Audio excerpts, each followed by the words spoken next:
வந்து இல்லாத கவலையினால் அந்த வல்லவராஜனிடத்தில் வருகின்றாள். லட்சுமி அம்மையானவள் அடுத்து விளம்புகிறாள். வாருங்கள், அந்த பகவானை குழந்தை செல்வம் இல்லாமல் வாழ்ந்து வருகின்றோமே. ஆசி மன்னவா, நமக்கு குழந்தை இல்லாமல் வெளியிலே செல்லும் போது என்ன சொல்வார்கள் தெரியுமா? மலடி நல்ல மலடி என்று, மலடி நல்ல மலடி என்று மாலையிலே தோழி சிரிரா. மலடி நல்ல மலடி என்று, மலடி நல்ல மலடி என்று மாலையிலே தோழி சிரிரா.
குழந்தை வந்து இல்லாமல் வாழ்ந்து வருகின்றோமே.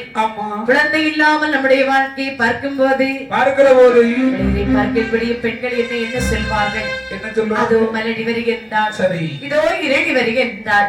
மலடி இருளி என்று என்னை சொல்வார்களே சுவாமி. மதுரை இல்லாமல் வாழப்பட்டவருக்கு மனிதர்கள் வைக்கும் பெயர் மலடிதான். கண்டிப்பாக சுவாமி. சொல்லானது எனக்கு என்றைக்கு மாறும் என்று தெரியவில்லை. அதாவது உன்னை பார்க்கக்கூடிய பெண்கள் அதோ மலடி வருகின்றார், இருளி வருகின்றார் என்று சொல்லுகின்றார்கள். என்ன பார்க்கிறவங்க என்ன சொல்றாங்க தெரியுமா? அதோ மலடன் வருகின்றான், இருளன் வருகின்றான், இளனமாக வீசுகின்றார்கள். குழந்தை இல்லைன்னா 4 பேர் 4 விதமா பேசதான் செய்வாங்க. கவலைப்படாது, வாழ்ந்தாலும் பேசுவாங்க, தாழ்ந்தாலும் பேசுவாங்க. ஆண்டவன் இன்றைக்காவது ஒரு நாள் கண்டிப்பாக நமக்கு ஒரு குழந்தைக்கு அருள் கொடுப்பார். அம்மா நம்மகிட்ட எவ்வளவோ சொத்து சுகம் நிறைய இருக்கிறது. சொத்திருந்து என்ன பலன் நமக்கு? சுகமிருந்து என்ன பலன் சுவாமி? பிள்ளை இல்லாத வாசலில் பெரியவர்கள் வருவார்களா? மதலை இல்லா வாசலில் மன்னவர்களும் வரமாட்டார்கள், யாருமே வரமாட்டாங்க. அந்த காலத்துல பாத்தீங்கன்னா பெரியவங்க எல்லாம் வராங்கன்னு சொன்னா, ஒரு வீட்டுல குழந்தை இல்லைன்னு தெரிஞ்சிட்டு சொன்னா அந்த வீட்டுல போய் பச்சை தண்ணி கூட வாங்கி குடிக்க மாட்டாங்க. தண்ணி குடித்தாலே பாவதோஷமா, அந்த வீட்டுக்கே போக கூடாதுன்னு நினைப்பாங்க, பாவம் என்று நினைப்பார்கள். கண்டிப்பாக. அது மட்டுமல்லாமல் குழந்தை இல்லைன்னா 4 பேர் 4 விதமா பேசதான் செய்வாங்க. அது மட்டுமல்ல சுவாமி, சொல்லுமா. லட்சுமி அம்மையானவள் வல்லவராஜனிடம் சொல்லுகிறாள். பாருங்கள், கரைக்கரைக்கும் தேங்காயில்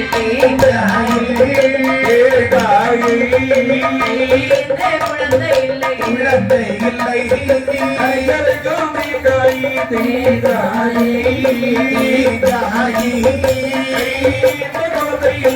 குழந்தை இல்லை. வைத்த தண்ணீரை தண்ணீரை குழந்தை இல்லை, குழந்தை இல்லை, குழந்தை இல்லை, குழந்தை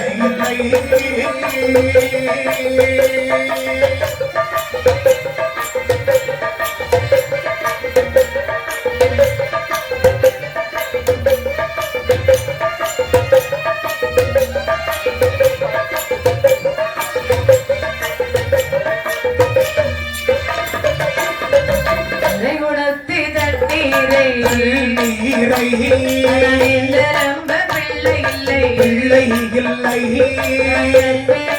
தோட்டம் போட்டே குழந்தை இல்லை தோட்டம் போட்டே பிள்ளை இல்லை மழை பெய்த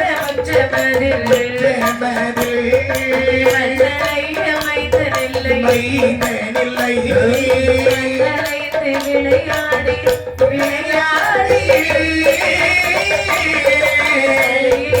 குழந்தை இல்லை குழந்தை இல்லை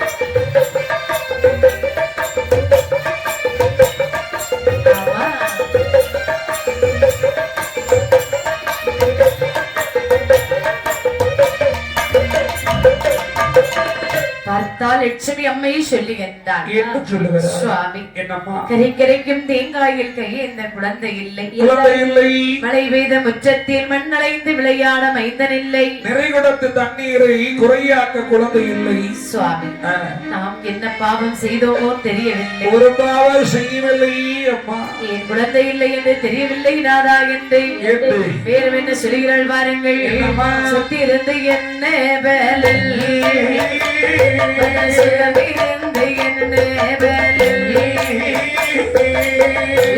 இல்ல வாசலிலே பெரியோர்கள் வருவாரோ கடல இல்ல வாசலிலே கடல இல்ல வாசலிலே மன்னவர்கள் வருவாரோ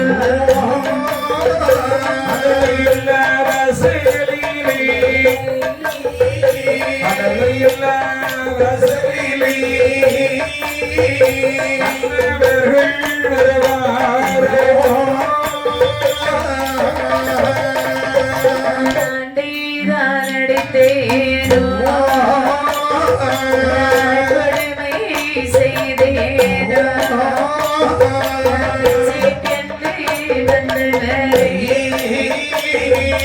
பெண்ணை வர சொன்னோம் மறைக்காமல் பார்வைக்காமல் நடந்துடாமல் குடித்தோம்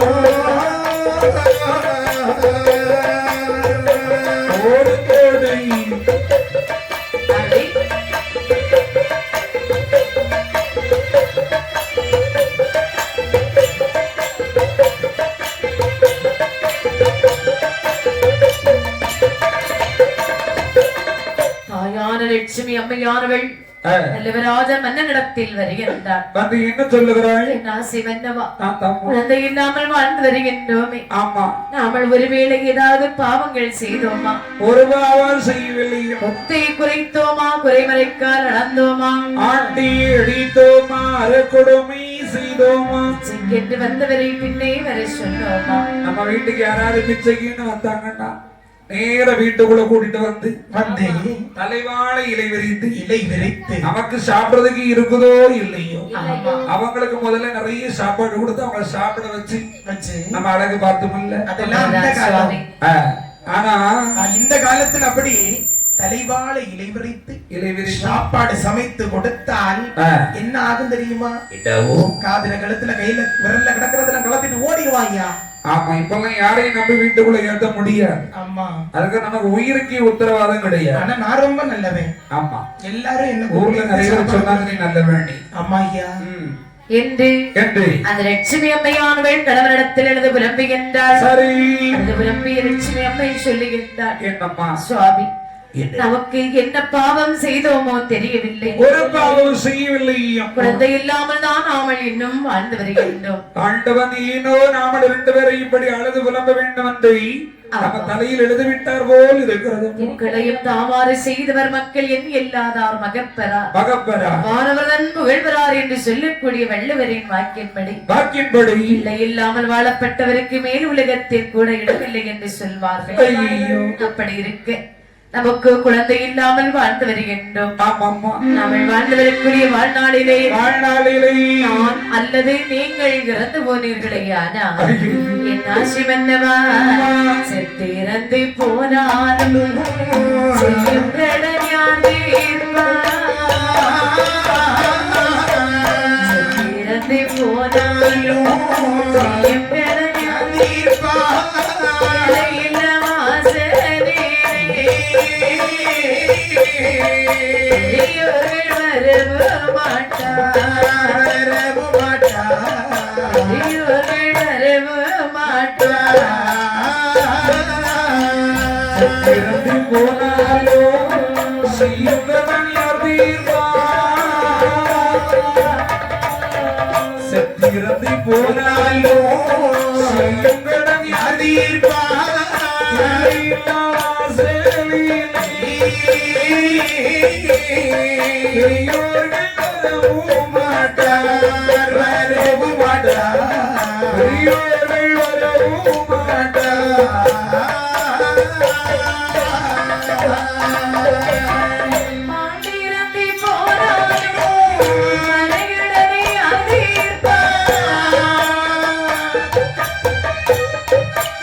கணவனிடத்திலே வந்து சொல்லுகின்றான். என்ன சொல்லுகிறார்? சுவாமி, என்னம்மா பூலக வாழ்க்கையில் நாமல் 2 பேரும் வாழ்ந்து வருகின்றோம்.